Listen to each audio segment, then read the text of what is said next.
Si tu veux, on va commencer par la façon dont appelons ça ce conflit, est perçu dans le monde. Parce que t'as bossé quand même à Courrier International, donc t'as une vision un peu... C'est pas si fréquent, des gens qui savent un petit peu ce qui se passe dans le monde, qui ont une vision comme ça. Et comment c'est reçu? Alors, comment c'est reçu en France? Comment c'est reçu aux États-Unis, qui est un terrain que tu connais pas mal. Il y a une évolution assez étonnante du monde de juifs américains. Et ça, tu pourras nous rapprocher de ce qui se passe en France. Et ce qui est intéressant, c'est que tu évoques aussi ce qui se passe dans le monde, dans le reste du monde, on s'en fout un petit peu, nous. Mais enfin, il existe quand même ce reste du monde.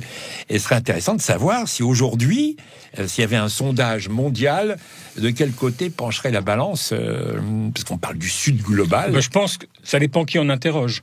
Mais si on interroge les régnants, les régimes, les dirigeants, la réponse ne sera pas la même que si on interroge les populations et les peuples.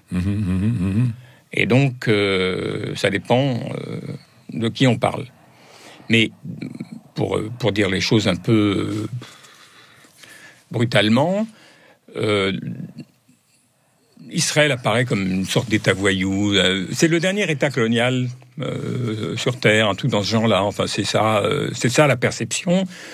Dans tout ce qu'on appelle aujourd'hui le Sud. C'est un peu bizarre parce qu'il y a beaucoup de pays qui sont au nord de... on appelle ça le Sud global. Le Sud global, voilà. Le Sud global, ça inclut la Chine, le Sud global. Oui, ça fait du monde. Voilà, ça fait du monde, oui. Mais donc, dans le Sud global... Le regard qui est porté sur...